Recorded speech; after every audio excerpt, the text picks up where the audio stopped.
Esta mesa se titula Traducciones posibles y espacios intermedios, del arte a la ciencia y de la ciencia al arte.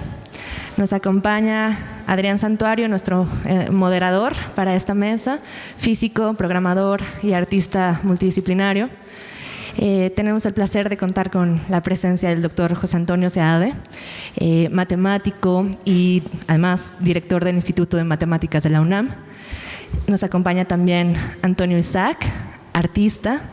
El artista también que trabaja con múltiples medios y mucho que ver con el sonido, que es Jaime Lobato.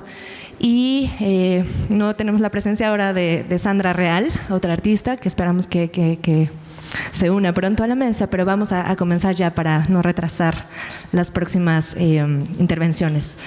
Les recordamos que estas mesas están planeadas en modo interno para generar estos temas de discusión que a todos nos interesan en este magno proyecto que comenzamos a gestar, y las intervenciones que podamos tener y los diálogos, además de lo que ocurre en las mesas, con ustedes, realmente importante para esta retroalimentación que esperamos. Muchas gracias a todos ustedes y comenzamos. Hola, pues muchas gracias por seguir con nosotros. En esta mesa vamos a hablar de las traducciones posibles y los espacios intermedios que se dan o se pueden dar entre el arte y la ciencia.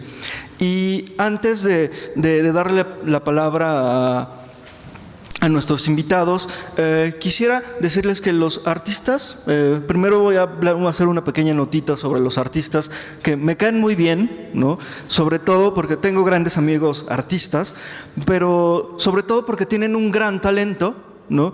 En percibir cómo la tecnología y más bien cómo la ciencia y cómo su hijita, la tecnología, puede ser traducida a nuevos entornos, ¿no?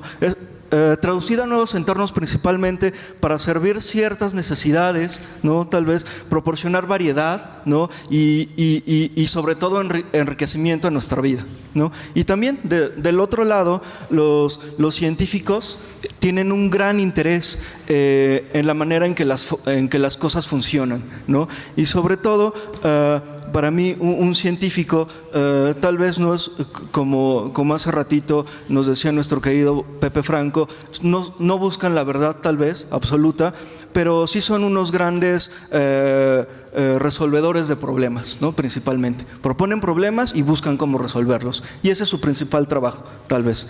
Y lo que como quisiera empezar la charla con nuestro querido doctor Antonio, con Antonio Isaac y Jaime Lobato, es en estos al menos sé que todos estamos trabajando con estas intersecciones, ¿no? Tocamos tal vez estos dos mundos de la ciencia y el arte, pero para cada uno de ustedes quisiera empezar, ¿cómo hicieron este viaje de la ciencia al arte o del arte a la ciencia, o cómo empezaron en estas intersecciones? ¿Qué hay en esa intersección? ¿Qué hay en ese? Si hay un pasaje secreto en el que de repente ya estás en el arte o ya estás en la ciencia, ¿cómo empezamos en esto? Quisiera empezar contigo, Jaime, que nos dijeras un poquito. Bueno, hola, buenas. Yo llegué un poco a estas intersecciones a través de, pues yo creo que de los lenguajes de programación. Pues me interesaba mucho todo el tema y hasta la fecha me sigue interesando el tema de cómo el sonido se relaciona con el espacio de diferentes maneras. Y pues bueno, que cuando hacía mis partituras en la escuela le pedía a los músicos que se pusieran alrededor del público y hicieran algunas cosas que como que no querían. Entonces me pasé a los lenguajes de programación para poder hacer estos entornos, poder escucharlos, ¿no? O sea, poderlos realmente vivir. Y entonces fui entrando a esto de los lenguajes de programación. Y por ahí pues fui encontrando varios conceptos que se tocaban los unos a los otros. Y pues que yo creo que así más o menos fue como empecé a abordar algunos temas en donde las herramientas que utilizaba o provenían de la ciencia o eran inspiradas por algunos conceptos o bueno, también ya después empecé a trabajar en un grupo de investigación en estéticas que hizo más como una especie de historiografía de diferentes épocas en donde el arte o la ciencia han generado necesidades o conceptos o cambios de paradigmas. Y bueno, todas esas ideas siempre las he utilizado, ¿no? para generar piezas, sobre todo sonoras o pues más como experienciales. Antonio. ¿Qué tal? Buenos días. Muchas gracias por la invitación, gracias por estar aquí a todos. En mi caso particular y más a nivel anecdótico, en realidad nunca hubo tal cosa como una transición, un viaje. Desde que tengo memoria, tengo la idea tanto de lo que obviamente en aquellos ayeres con falta de lenguaje, pero ahora podríamos comprender tanto como la parte científica como la parte artística. Desde muy pequeño, desde muy temprana edad, estaba ya haciendo cuestiones de índole, sobre todo musicales al principio, después hacia otro tipo de medios, muy orientado hacia el uso de nuevas tecnologías, sobre todo por la naciente y muy prometedora industria computacional personal que me tocó vivir desde pequeño, y por el otro lado siempre rodeado de experimentos científicos, en gran medida también por el contexto en el que crecí. Mis dos padres son ingenieros químicos, entonces vivía siempre como en laboratorios. Gran parte de mi niñez estudiaba, por ejemplo, mis clases académicas normales en el laboratorio mientras estaba observando, y de hecho me llamaban mucho más la atención los experimentos que sucedían ahí, y me acercaba para tratar de conocerlos un poquito más a fondo. Y después esas mismas ideas en términos de cómo se planteaban eran, o las intentaba aplicar en los principios de expresiones artísticas, evidentemente bosquejos muy simples, pero que ya creo que contenían en cierta medida ambos componentes metodológicos, tanto la experimentación en el laboratorio, entre comillas, ortodoxo de la ciencia, como en el laboratorio artístico de la experimentación, insisto, en temprana edad con medios digitales, evidentemente computacionales, que eran incipientes para aquella época, es decir, hablamos de computadoras de 1K de memoria y tal, con lenguajes muy primitivos, pero que sin embargo ya empezaban a ofrecer alternativas diferentes a lo que, por el otro lado, mi instrucción en piano, que también proviene de mi familia, ampliaba en términos artísticos, ya no nada más a través de la interacción con el instrumento, sino a través de la interfase hacia poder llevar un poco más allá la aparente falta de expresión que tenía en el término de mi interpretación pianística, según algunos profesores de la Escuela Nacional de Música, donde por allí estaba. Entonces, bueno, encuentro un umbral, un portal, probablemente más de tipo místico, más de tipo, en otro lenguaje, tal vez cuántico, más de tipo emocional que algo teórico conceptual muy claramente definido. Y sí hay un umbral que claramente se puede diferenciar de cuando uno está llegando a este otro territorio, y digo llegando y no traspasando por completo la frontera y regresándose al anterior, pero más bien ubico una oscilación permanente entre un territorio y el otro, y que para mí no fue una transición, sino siempre fue así, insisto, un poco por el contexto en el que crecí. Y doctor, una de las cosas que me gusta tanto de Isaac como de Jaime es que tienen un background en música, ¿no? Y sabemos que gran parte de la música, ¿no?, es, en el trasfondo viene de las matemáticas, ¿no? ¿Nos puede hablar tantito? Antes de darle la palabra, quisiera, ayer estaba... tengo una anécdota en la que hay una película de este señor Woody Allen, en específico en la de Manhattan, en la que ayer antes no podía dormir porque no me recordaba en qué momento la había escuchado. Ahora, gracias a Netflix me supe que en el minuto 43, ¿no?, segundos, casi en el minuto 44, hay un diálogo en el que preguntan, ¿no?, ¿y qué hace un matemático profesional? Y obviamente esto en inglés neoyorquino, ¿no? Yo lo estoy diciendo en español. Y responden, pues haces sumas bien largas, ¿no?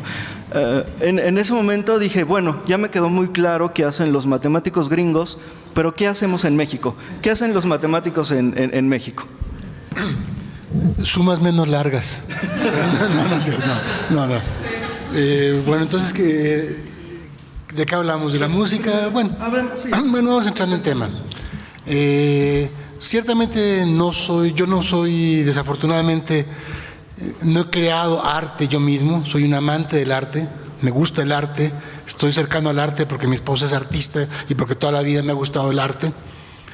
Además, dentro de las matemáticas mismas, hay muchas formas de crear matemáticas, de hacer matemáticas, muchas corrientes distintas, etcétera. Pero hay una frase que una vez vi de un gran matemático inglés, Hardy, tal vez han oído hablar de él, es muy famoso, y la voy a decir en inglés y luego la repito en inglés con la pronunciación mexicana, pero es que es bellísimo como lo dice. Dice, "There is no permanent place in the world for ugly mathematics". ¿Sí? No hay lugar permanente en el mundo para matemáticas feas. ¿Sí? Bueno, ¿qué quiere decir eso? Entramos en cuestiones filosóficas, ¿no? Pero es que también dentro de la matemática hay una estética, hay una belleza, ¿sí? Y bueno, yo creo fuertemente en eso, ¿no? Y bueno, la parte estética para mí guía mucho en mi investigación. ¿Qué tiene que ver con la música? Estoy lejos de ser un experto, pero es claro que hay conexiones fuertísimas. Por ejemplo, seguramente ustedes conocen mejor que yo esta composición de el juego musical de dados de Mozart. No sé si la conocen, es bellísima. O sea, Mozart se inventó esto, agarró 11 compases arreglados en, creo que 9 formas distintas, ya no me acuerdo muy bien, no me acuerdo la cifra. Y en 16, en total da 176. Y luego la forma es que para cada uno de los 11 de los posibles compases va uno seleccionando con dados. ¡Pum! Y sale el primero tal, segundo tal. Y cada composición que sale es una obra de arte, pero espectacular, es bellísima, bellísima. Hace un año tuvimos en el instituto una conferencia al respecto, los dios seguramente conocen a Enrique Barrios, que él empezó como matemático y luego se hizo músico. Bueno, y nos empezó a hablar de toda la teoría del juego de dados, de cómo hacer. Y bueno, lo triste fue que cuando llegamos al momento sublime de escuchar la pieza, no funcionó el sonido. Entonces fue un poco frustrante, pero ya luego entró el sonido, ¿no? Ya, o sea, fue esos juegos que tiene la vida, ¿no? Y realmente es alucinante, porque no es una composición, sino hay un azar. O sea, las posibilidades de composiciones son varios millones, pero cualquiera que tú escuches es realmente una melodía, una composición fantástica, ¿no? Y ahí, bueno, pues son matemáticas y el genio musical de Mozart, ¿no? Ahora, es muy usual que haya grandes matemáticos que son excelentes músicos. No sé al revés, no conozco yo, pero son disciplinas que van muy de la mano. ¿Por qué? Pues no sé, pero yo creo que tiene que ver con lo que tú decías. En la música tú tienes ciertos compases y la gracia es irlos sumando de manera tal que creas algo que te toca el alma. En matemáticas, bueno, tienes ciertos conceptos básicos y tú tratas de irlos sumando para entender para algo en lo que tú estás pensando, ¿no? Entonces yo creo que por ahí tienen algo que ver, ¿no? No dije nada de clase matemáticas. No, bueno, ya ahorita nos... me gusta pensar que en ese momento en el que ustedes adoptan, por un lado, la programación, ¿no? En el que, Jaime, en la que empezaste a integrarte como al lado de la ciencia, ¿en qué momento, más bien, podemos hablar en tu acercamiento un poco a las matemáticas? Fue algo muy duro, en el sentido de que, obviamente, la mayoría, tal vez, de las personas tienen una formación relativamente muy baja en matemáticas, ¿no? Solo llegamos tal vez a resolver, no sé, bueno, iba a decir ecuaciones diferenciales, pero no, tal vez en la primaria y secundaria a lo mucho nos enseñan ecuaciones muy básicas. ¿Tú en qué momento dijiste, las matemáticas me pueden servir para mi creación? ¿Has utilizado alguna? Sé que sí, ¿no? Utilizas algoritmos y esas cosas, pero matemáticas como no tan avanzadas, pero sí un poquito más de lo fuera de lo común. ¿Has llegado a utilizar algo así? Pues sí, no fue tan duro por dos cosas. Una, porque siempre me gustaban mucho las matemáticas y era bastante bueno. Desde la secundaria estaba en los concursos de primavera. Y bueno, siempre estuve así, no sé realmente por qué, pero siempre estuve muy cercano. Y sí he hecho, o sea, sí llegué a tener buen nivel de matemáticas cuando entré a la universidad. Y otra también, la música,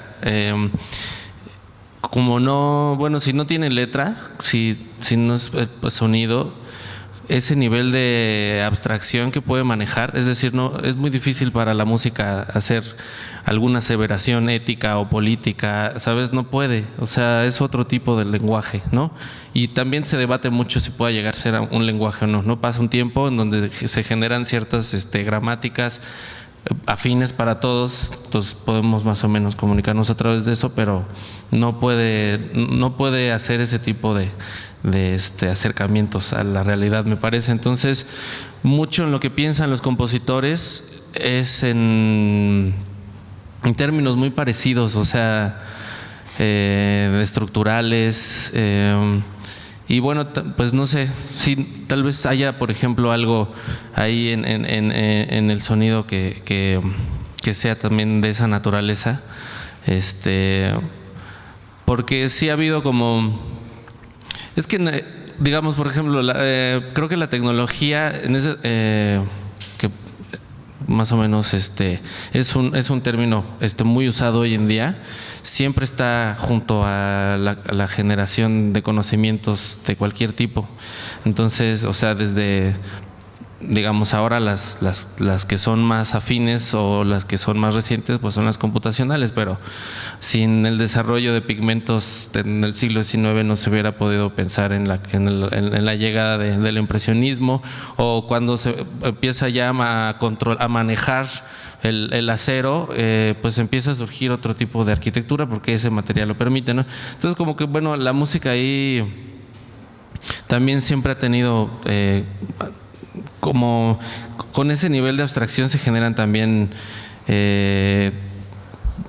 búsquedas muy paralelas. Por ejemplo, pienso también en uno de los ejemplos que me parece más así contundentes, es el clave bien temperado, ¿no? O sea, el problema de la afinación ha sido como bastante complicado a lo largo de la historia occidental por el tipo de afinación que maneja. Entonces, si por ejemplo, si tú pones una cuerda y sacas un armónico, el armónico de quinta, ¿no? O sea, todas las cuerdas tienen una nota, pero tienen a la vez una escala introducida, ¿no? Entonces, si sacas la quinta, pues tienes una nueva cuerda con otra afinación. Si sacas la quinta de esa, tienes una nueva cuerda con otra afinación. Si le sacas la quinta, pasan 2 octavas y vuelves a regresar al do, pero resulta que ya no está afinado, ¿no? Hay una pequeña desafinación. Entonces, esa desafinación, que se llama coma pitagórica, pues toda la historia de la afinación, digamos, moderna, tiene que ver cómo la acomodaron en épocas y instrumentos y todo esto, ¿no? Entonces, por ejemplo, esta pieza de Bach, lo que intentaba no solamente era proponer un lenguaje musical, un lenguaje poético, sino también una nueva afinación que funcionara para que, por ejemplo, si tú tocas la escala de do, puedes tocar sin desafinar mucho la escala de fa y la escala de sol, porque nada más cambian en una nota, ¿no? Do son todas las notas blancas, fa de si bemol, sol fa sostenido, entonces pues la escala se mantiene bastante afinada. Pero si ya te vas a do sostenido ya con más notas, pues se desafina. Entonces también era un intento de proponer una afinación en donde se pudiera tocar toda la obra y pasar por todas las tonalidades sin tener que volver a afinar el clavecín, ¿no? Y pues bueno, esa duró mucho tiempo, o sea, abrió muchas preguntas, resolvió muchas otras, ¿no?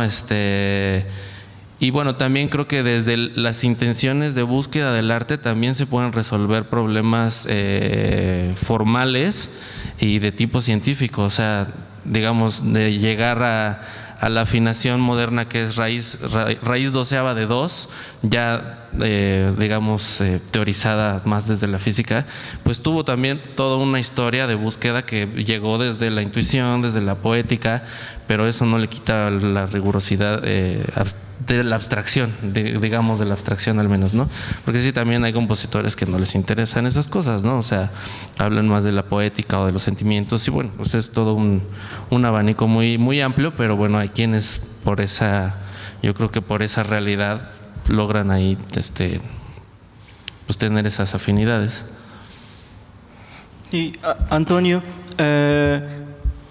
empezamos a platicar sobre un poquito sobre la ciencia, ¿no? Esta relación con el arte, las matemáticas, pero lo que más me llama la atención un poco en estos puentes que tratamos de entretejer es una cosa, y es sobre cómo tengo un conocimiento científico, ¿no? O cualquier concepto, y de alguna manera quiero que ese concepto, mucho de tu trabajo, ¿no? Es agarrar algo, ¿no? Ciencia o lo que fuere, y traducirlo, y tú utilizar esas herramientas o esas técnicas o esos conceptos para traducirlo a tu obra, ¿no? En ese sentido, y ¿sientes de alguna manera que estás haciendo divulgación de la ciencia en algún momento o para nada? En principio diría que tengo esta noción de que el arte, cuando menos en mi experiencia personal y lo poco que he podido conversar con colegas, tanto artistas como de índole científico, es un vehículo que eventualmente nos puede ayudar a llegar a donde la ciencia, por su rigor en este momento, todavía no llega. No porque vaya a llegar más lejos o menos lejos, sino simplemente porque tiene estos otros componentes que todavía no están explicados del todo, cuando menos en términos científicos, y que tiene que ver con parte de la emotividad, de la espiritualidad, de parte de lo que complementaría ser hombre, que todavía está en proceso de ser descubierto y pasarán algunos años hasta que pueda vislumbrarse por completo. Por el otro lado, podría pensar y hablaría de que justamente mi trabajo trata de no traducir las cosas, sino de utilizar otro concepto que es transducción, que tiene que ver más con transformaciones, digamos, puras o transformaciones más rígidas, y no con inspiraciones en. Entonces, cuando trabajo con algún componente proveniente del campo científico, justo lo que trato es de no traducirlo, sino dejarlo en su estado más nativo, más natural, y aplicarlo, si es que es aplicable, a alguna de las piezas que esté desarrollando en ese momento. El resultado es una experiencia que para mí ha sido y es constantemente sorprendente, porque por más que, y no digo que no haya atravesado también por la idea de la poética en la generación personal de voy a querer expresar esto, cada vez me convenzo más de que cuando quiero tener el control pleno de la obra es cuando menos me gusta en lo personal, llegando al terreno completamente individual, y cuando más la desecho. Y cuando digo desecho, borro todos mis backups, quemo todos mis documentos y realmente me olvido y hago un esfuerzo mental fuerte de desaparecerla de mi existencia. No siempre lo consigo, pero cuando menos sí borro todos los backups de las computadoras y tiro toda mi documentación y vuelvo a comenzar. Y cuando dejo que esté en su forma nativa y trato de no controlarla del todo, sino dejo que surja como tenga que surgir, a partir, claro, de planteamientos personales, de cuestionamientos, de ideas, de detonadores de visibilización, etcétera, muchos de los cuales, por ejemplo, los hablaron en la mesa anterior. Entonces, parece que cuando menos en lo personal, tiene mucho más valor, me gusta más, me resulta mucho más entretenido el trabajo, me gusta más el producto, cualquiera que este sea proceso o resultado final, y aparentemente también les gusta más a las personas que están en mi entorno cuando la aprecian o la escuchan o la ven o la perciben de alguna manera.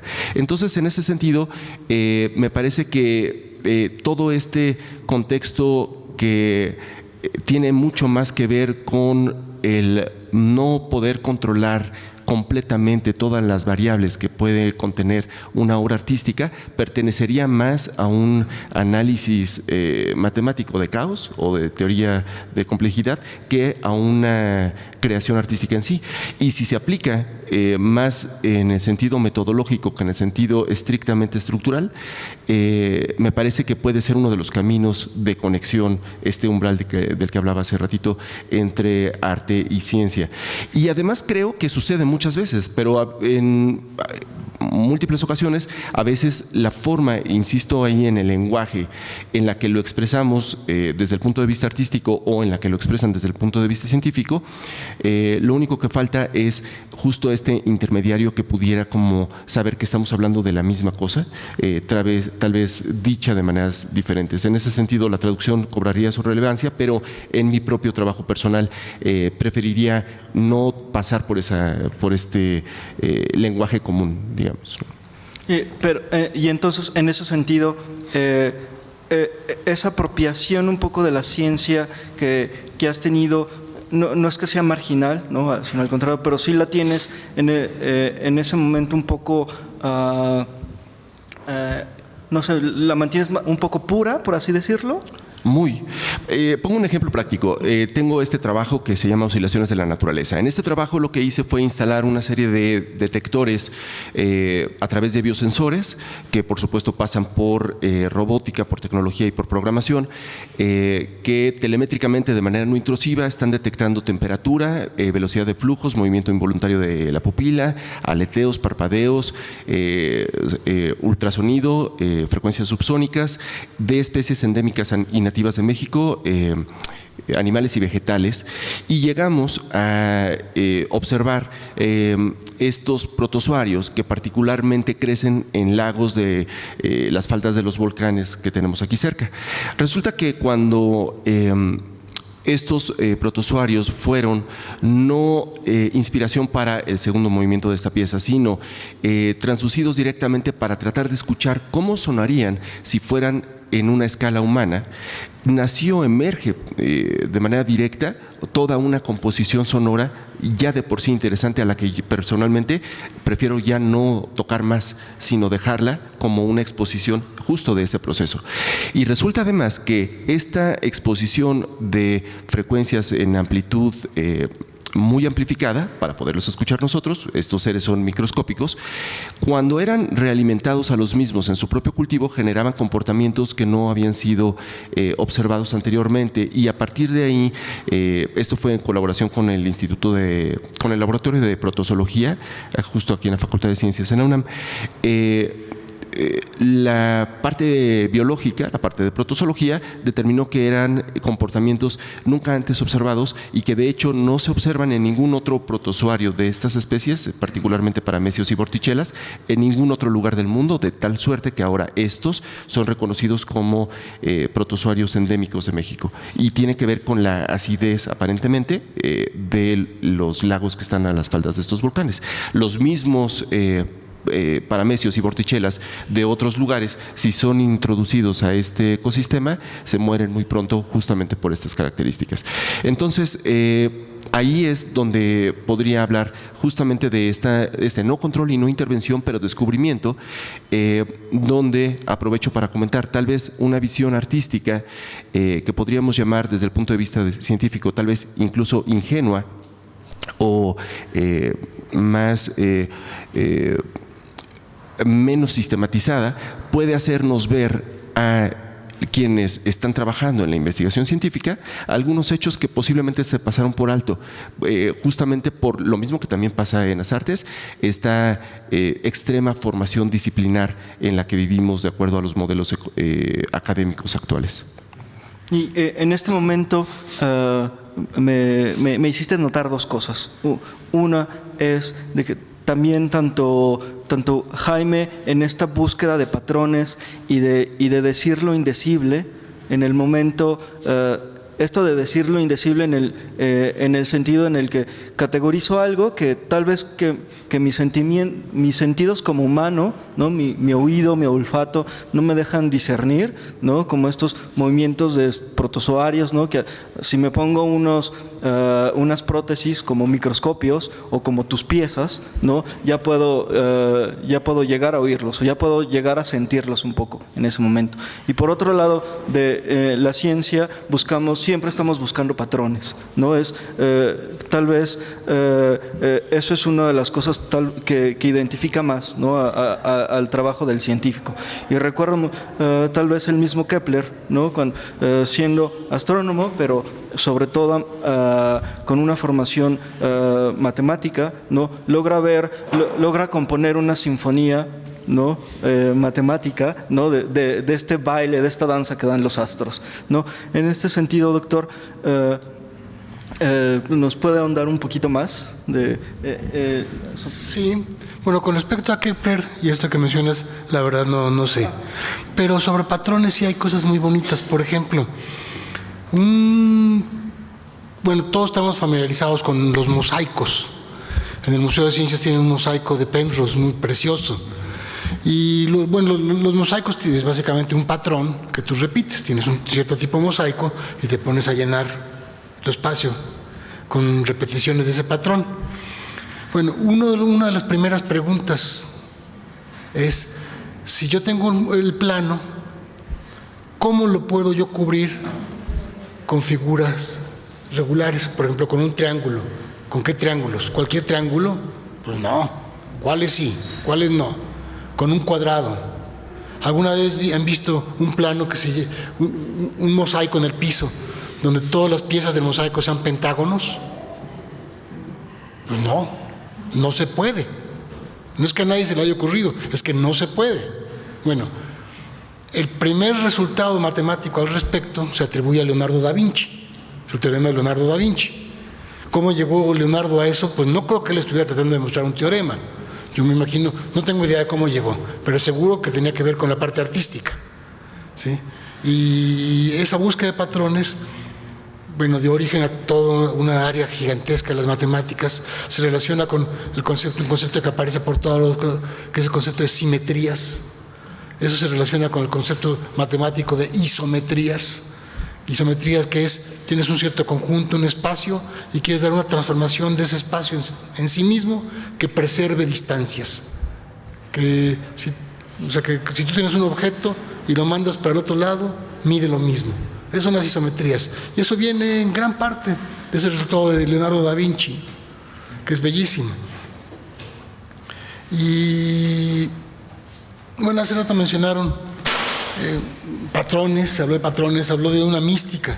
Y yo creo que tiene mucho que ver con eso. O sea, ahí para mí el punto intermedio entre la ciencia y el arte, un punto intermedio viene de la pregunta: ¿de dónde surge la creación? La creación artística, la parte científica. Los matemáticos descubrimos o creamos, o qué hacemos, ¿sí? Bueno, yo creo que cuando precisamente entramos, o sea, hay mucho que está en el plano intelectual, ¿sí? Y en el arte juega un papel importantísimo, pero creo que en general todos distinguimos una obra, pensando en pintura, por ejemplo, escultura, en las instalaciones, hay cosas fantásticas, pero que nos tocan a un plano mental. Y hay otras que no sabemos ni por qué, pero nos tocan el corazón, ¿sí? ¿Por qué? ¿Sí? ¿De dónde viene eso, no? Y yo creo que en la ciencia y en la matemática particularmente pasa lo mismo, ¿no? La mente juega un papel importantísimo, pero hay un momento donde tienes que irte más allá de la mente y realmente dejar que aquello en lo que tú estás pensando te hable, ¿sí? Y ahí eso tiene que ver con los patrones, con lo que tú ya estás acostumbrado, con lo que tú sabes que está pasando, tiene que ver con 80,000 cosas y tiene que ver con cosas que no entendemos, pero que de pronto dices, y por acá va la cosa, ¿no? Y yo creo que eso es algo donde nos conectamos mucho con los artistas. Sí, yo quisiera comentar algo. sin, por supuesto, el ánimo de ningún tipo de controversia ni tal, pero ahora que se planteaba el problema de la teselación con pentágonos, lo que inmediatamente surge a mi mente, que tiene que ver justamente con estos procesos de descubrimiento, de creación, no porque sea en este momento, pero es esta pregunta: ¿y si el suelo no es plano? Y entonces llegamos al dodecaedro, ¿no? Que tiene que ver justamente con estas teorías, y me parece que desde esa perspectiva podríamos encontrar esta conexión, y ahí es donde digo que no encuentro yo la diferencia si vino de la ciencia, la teselación con los pentágonos, hacia el arte, una esfera, o del arte hacia la ciencia. Para mí resultaría muy complicado tratar de poner una direccionalidad con mayor peso en una balanza de alguna forma. Creo que tiene que ser completamente abierta, bidireccional, y aprovecho también para comentar algo que escuchábamos en la mesa anterior, y sin ningún cuidado. Es decir, no tendríamos por qué estarnos cuidando los artistas de, con mucho cuidado hacia los científicos voy a comentar tal. Sí, claro, no quiero entrar en controversia y hay respeto mutuo, pero no tendría por qué tener mayor cuidado el arte con la ciencia que la ciencia con el arte. Es decir, más bien un diálogo entre pares, donde no se trate de vencer o de imponer una forma o una metodología o un conocimiento sobre el otro, tomando en cuenta que en ambos casos, tanto en la ciencia como en el arte, se está produciendo conocimiento de distinta índole, pero en ambos se está produciendo a lo que le llamamos eventualmente cultura, pero que no es que sea uno mayor o más importante o excluyente del otro, sino, desde mi perspectiva al menos, completamente complementario. Y eso me interesa mucho, y creo a todos los que estamos presentes también, en el sentido de que tenemos en la mesa un científico, artistas, y en su momento vinieron de escuelas diferentes, ¿no? Unos tomamos el camino de la Facultad de Ciencias, otros de las otras facultades, ¿no? de la Facultad de Música, ¿no? Pero en su momento, y me gusta esta distinción un poco marcada uno entre científicos y artistas, pero la pregunta que quiero hacerles es, tanto para su trabajo, ¿convendría crearnos algo? Y no solo para ustedes, sino para todos, para la humanidad. ¿Convendría que ahora nos inventemos algo más diferente que conjugue estos dos, ¿no? Que ya no tengamos esta distinción? Este es un científico, este es un artista, sino inventarnos una palabra, y este es esta palabra, y que conjugue estas dos disciplinas, ¿no? Que en lugar de tener un diferente, y desde el lado educativo, ¿no? Ya no tener, en su momento, en un futuro, no tener dos facultades diferentes, sino una misma facultad en donde se enseña este conocimiento que a veces es creativo en cierta manera, a veces es creativo en otra manera, ¿no? ¿Nos convendría tener esto, o mejor ponemos estos dos y solo un puentecito que conecte estas dos disciplinas? A ti, que empezamos allá, Jaime, ¿a ti te gustaría, te convendría, o mejor no? Así me quedo. Sí, ¿verdad? No sé. No lo sé. Es una agenda muy ambiciosa también, porque, o sea, un poco pensando en cómo ha sido la historia un poco, no sé, tal vez como epistemológica, o sea, cómo llega del siglo XVII a generar estas enciclopedias y a hacer terrenos de especialización del conocimiento, pues en el momento era muy necesario, o sea, pues sí, era necesario para poder abarcar o producir conocimiento. Y ahora también lo veo un poco esto de ciencia y arte. Realmente siempre está sucediendo, pero también ahora es como un poco una sensibilidad de época, y, o sea, lo puedo ver también, por ejemplo, en la ciencia, ¿no? Como centros así como, o teorías como las de las ciencias complejas, o de la cognición, o la investigación interdisciplinaria. Pues bueno, ya llegó el conocimiento también a un nivel tal de especialización que entonces están empezando a generar cosas ahí en medio, ¿no? O ya tenemos suficientes herramientas para enfrentarnos a problemas como mucho más complejos, o ya tenemos esa visión. No sé qué pasa, pero como que también es un poco una sensibilidad de época, siento, ¿no? O sea, como es nombrarlo o no. no sé, como teorías de género o estudiar el agua también, por ejemplo, el agua en general desde lo físico. O sea, se pueden hacer estudios multidisciplinarios, pero ya hay momentos en donde necesitas un terreno de expertos en diferentes campos que puedan lograr como ese conocimiento que está haciendo falta, ¿no? Entonces, pues no sé, a veces a mí me pasa que, o sea, siempre que dices músico, pues nunca falta quien dice, yo también soy músico, pues soy músico lírico, ¿no? Sí, a lo mejor hasta es mejor que yo como músico, ¿no? O más expresivo, qué sé yo. Y a mí luego me pasa que pues ya tengo mucho tiempo trabajando mucho con matemáticos y físicos, sobre todo, biólogos también, pero más matemáticos. Y entonces pues yo uso herramientas así de Fourier, entonces o sea, puedo estar platicando con alguien sobre una implementación de una geometría riemanniana en un contexto bla, ¿no? Y me dicen, entonces tú eres de ciencias, ¿no? Y le digo, no, yo más bien soy matemático lírico. Entonces, como que a veces sí me conviene más ser compositor, a veces sí me conviene más poder hablar así como en serio, o no sé cómo se pudiera decir, ¿no? Hablar de matemáticas con un matemático, no sé qué.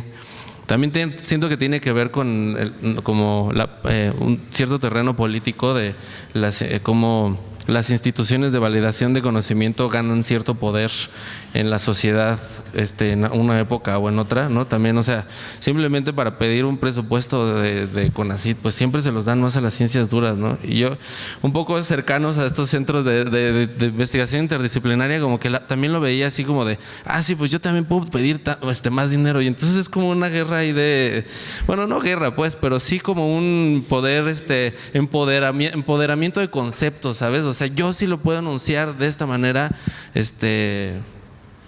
¿no? Que también hace pues a veces esas diferencias, porque no sé qué tan formado tenga que estar o cuántas publicaciones tengo que tener como para hablar en serio de matemáticas con un matemático, por ejemplo, ¿no? O sea, digo, tampoco es que me haya pasado, me ponga a decir, tú eres menos matemático que tú, no sé, pero me surge esa pregunta, ¿no? O sea, es interesante tu pregunta, pero creo que, no sé, es una agenda muy fuerte. Doctor, de este lado, ¿qué tanto le convendría al Instituto de Matemáticas tener, así decir, decir, en lugar de contratar a un nuevo matemático PhD, traer a un músico? ¿Lo ha pensado? ¿O? Bueno, por supuesto que a mí me encantaría, no creo que enriquecería mucho la vida del instituto. Ahora, para nuestra profesión, yo creo que por un lado hay algo, digamos, creo que como humanos, no a mí, no, tal vez no a ti, nos encanta ponerle etiquetas a todo lo que hacemos. Y que tiene un cierto sentido, nos ayuda a clasificar, nos ayuda a tratar, digamos, como métodos de aprendizaje, cuando podemos clasificar y esto, nos ayuda a aprender a entender mejor, tiene un cierto sentido. Ahora, a la vez eso también nos encasilla. Pero también es cierto lo que comentaba Jaime, o sea, ya el nivel de conocimiento es tan sofisticado, o sea, yo por ejemplo, o sea, ustedes tal vez nos ven como los matemáticos. Bueno, yo dentro del Instituto de Matemáticas, para yo hablar de lo mío, pues no hay más de 2 personas que me entiendan. ¿Sí? O sea, dentro de las mismas matemáticas es ya un nivel de refinamiento, de sofisticación que es impresionante. Y en la música es distinto porque cualquiera puede escuchar una melodía, por supuesto, o observar una pintura. Pero también llegar a ser un maestro en el piano, por decir algo, es un nivel de sofisticación tan grande que si vamos a pedir a los pianistas que estudien ecuaciones diferenciales, pobrecitos, los estamos acabando con ellos, ¿no? Entonces, yo creo que no se puede querer encasillar tampoco eso, querer obligar. Ahora, sí se puede propiciar que haya puentes. Por ejemplo, lo que se está haciendo aquí creo que es algo muy interesante. O sea, que haya puentes, tratar de facilitar la interdisciplina. Todo ese tipo de cosas yo creo que son muy buenas y enriquecen mucho los dos lados, ¿no? Y en el instituto acabamos de contratar a un artista, ¿sí? Porque precisamente para que nos ayude a vincular la matemática con el sector cultural, artístico, ¿no? Que nos retraiga esa sensibilidad al instituto. Sí, ¿nos puede hablar más de ese artista? Ahí lo dejamos. Un poco también la charla, además de tener a nuestros expertos, también es inclusiva con ustedes. Entonces, tenemos preguntas por ahí para empezar esta conversación.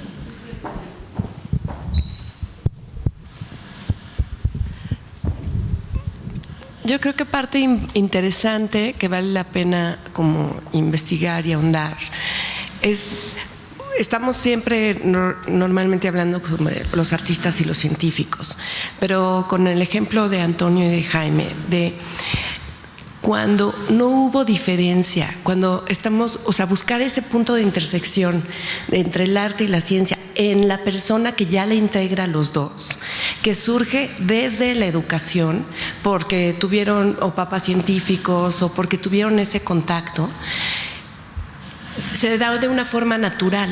No es algo que se esté obligando a suceder. Y ahí yo tengo 2 hijos y con ellos lo viví, que aprendieron matemáticas. No es que sean buenos en las matemáticas, tengan el talento y demás, pero en la escuela donde iban, las matemáticas iban junto con la música. La clase no era clase de matemáticas o clase de música o clase de geometría y clase de arte, era todo mezclado.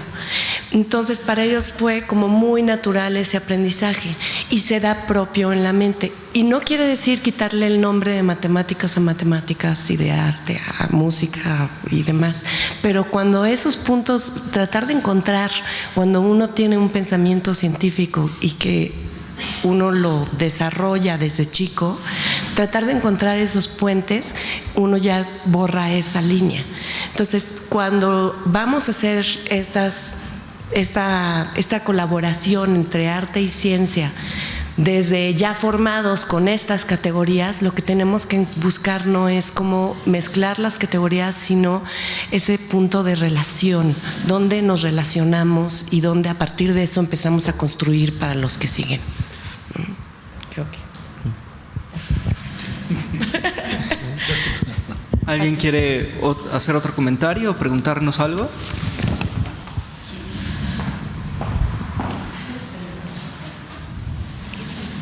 Gracias. Bueno, yo por el título de la mesa me interesó la idea de espacios intermedios y creo que los espacios que más me interesaron fueron los que dijeron al principio. Antonio Isaac, de sus papás, ingenieros químicos, y José Antonio, de su esposa artista. Mi tesis de psicología se llama Emotividad en la ciencia y mi idea principal es esa, que la emoción que tenemos hacia la ciencia o el amor que le tenemos a la ciencia tiene que ver más como con estas relaciones con nuestros maestros, ¿no? De cariño, o sea, que como que pasa la admiración y así es mi maestro Zen, como ahorita hablaban, ¿no? Que todos tenemos a alguien que nos enseña, pero sí creo que llega a haber un cariño, un respeto y eso, o sea, eso ya es como una emoción que nos impulsa a estudiar, ¿no? O a investigar o a crear arte. Entonces, a mí me gustaría mucho que ahondaran un poquito más en esa relación con su esposa y en esa relación con los papás, porque yo lo veo de verdad, no, o sea, obviamente desde esta idea de la ciencia y el arte, ¿no? Y cómo influenció, no, de verdad, pero es que yo lo veo muy claro. O sea, yo lo veo como pues que verás, fue algo bien importante. Yo no veo a mi mamá hace 30 años, entonces ahí surgió todo y tal. Yo creo que más allá de solamente quisiera retomar y de ahí conectamos con la pregunta que acabas de hacer. Yo pienso que no tendríamos que inventarnos un algo nuevo, puesto que ya existía hace mucho tiempo. Se llama erudición o esta gente que no es súper especializada y se formaron ideas académicas que tienen también nombre, que tampoco es una nueva invención, que es la universidad, donde se podía adquirir conocimiento de tipo universal versus el politécnico, donde se súper especializaban las técnicas. Yo estoy totalmente de acuerdo que cada uno tendrá su propia vocación de acuerdo a los contextos o de acuerdo al crecimiento o a los talentos, donde además diría yo personalmente pensaría que no hay tal cosa como un humano buen o mal matemático. Me parecería que todos son iguales, tal vez si quisiéramos distinguirlos más rápidos o más lentos, pero no hay modo de que pudiéramos sobrevivir sin ser matemáticamente virtuosos todos. Luego, el gran nivel de especialización que nos platica José Antonio tiene que ver con años de estudio sobre temas muy específicos, pero no es que por el otro lado, tal vez no se enuncian desde la misma perspectiva, pero no es que por el otro lado se ignoren por completo, pues, si no ya se hubiera extinguido la especie, ¿no? Y desde esa perspectiva, más bien lo que yo diría es, hay artistas a los que sí nos interesa tener o ampliar, cuando menos, expandir nuestro conocimiento científico. Yo me asumo como un entusiasta de las ciencias porque en algún momento tuve que decidir si estudiaba y eso fue porque así estaba el sistema educativo, no porque fuera una decisión personal mía. Entonces, bueno, pues me fui por el lado artístico, pero nunca dejé, y recuerdo esta muy triste tarde de mi última clase, entre comillas, oficial de matemáticas, y estaba yo muy triste porque dije, ¿cómo? Aquí se acabó. Y no, en realidad, más bien de manera autogestiva, he seguido estudiando y me encontraría como un permanente estudiante en todo momento, y ojalá que pueda morir en esta práctica de aprendizaje, y que tiene que ver con hasta dónde pueda expandir. Y claro, en un momento, por el tiempo de vida que tenemos como humanos biológico, habrá que decidir si nos super especializamos en tal o cual técnica, por ejemplo para piano, o en tal o cual teoría matemática. Pero esto no excluye a que podamos ir conociendo ambos campos, cuando menos con herramientas, vamos a llamarle básicas, que nos permitan cuando menos conocerlas o asomarnos un poquito más allá de la superficialidad. Y en ese sentido, retomaría esta idea de que a veces la ciencia parece ser, y también sin ser experto en la materia y tal, pero una suerte de constante descalificación hacia conocimientos previos. Lo han estado mencionando mucho, pero lejos de buscar la verdad, más bien parece que lo que busca es eliminar la falsedad de las cosas. Entonces, una vez que un nuevo conocimiento científico es probado, es excluyente con todos los demás, en el sentido de que comprueba como decían hace un momentito, la mejor versión de lo que en este momento entendemos, con siempre la salida a poder perfeccionarla. Pero por el otro lado, tenemos el arte, donde múltiples versiones de una misma cosa son perfectamente válidas entre sí. Entonces, esta convivencia que es altamente paradójica y que tiene que ver nuevamente con el tema del contexto social y tal, es muy complicada de comprenderse, yo diría desde nuestra perspectiva más bien educativa, donde todo es bueno o malo, todo se polariza, incluso partidos de índole político, por ejemplo, en situaciones aparentemente mucho más caóticas de lo que es la aparente democracia en la que viven algunos países del mundo, y en bandos, por supuesto, por posesiones territoriales de bienes o de territorio mismo por sus bienes, etcétera. Entonces, esta polarización me parece que es lo que eventualmente va afectando. No creería yo que tiene que ser de un modo o del otro, sino integral en cuanto a las posibilidades que ofrecerían ambos campos o ambos caminos o ambos territorios. Doctor, ¿algo más que nos quiera compartir? Sí, bueno, por ejemplo, con respecto a lo que mencionó ahorita Antonio, no me gustó, no comparto esta idea de que en la ciencia se trata de demostrar que lo anterior, que hay cierta falsedad.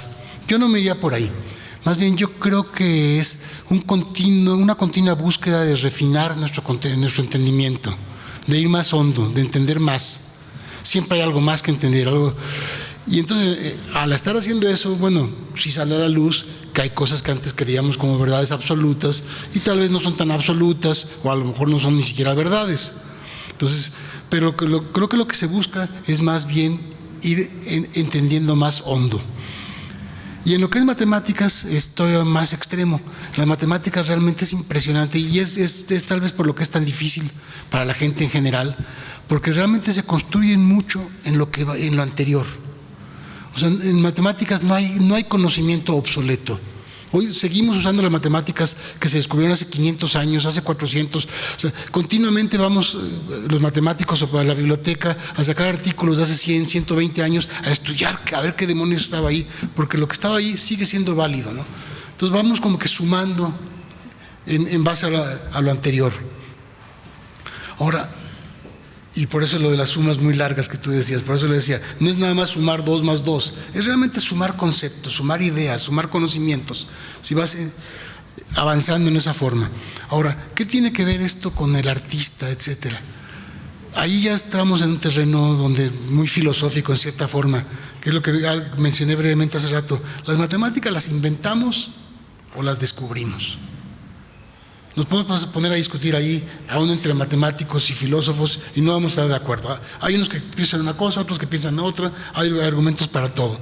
Yo en mi experiencia, más bien las descubrimos, ¿sí? Y lo que tú tienes que hacer es, realmente tú estás queriendo entender algo, y en un momento dado tienes que ir así como que muy hondo en tu interior, y de ahí es donde te surge el entendimiento de lo que está pasando. Y luego tienes que demostrar que en efecto es cierto, y luego te das cuenta que es falso esto y lo otro. Y ahí usas todo lo que ya sabes, ahí entra un rigor. Pero es ir hondo en ti, para desde ahí entender qué demonio está pasando. Y yo creo que ahí es donde está la conexión con el artista. ¿Sí? Bueno, pues vamos a cerrar la mesa, a menos que tengamos algún pequeño comentario para hacer. Si no, pues bueno. Dice que ya no.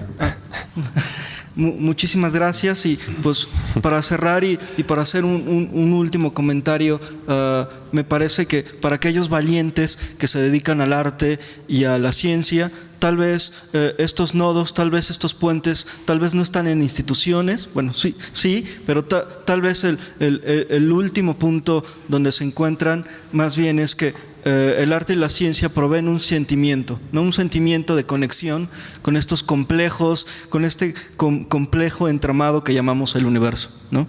Bueno, pues muchísimas gracias por escucharnos. Gracias.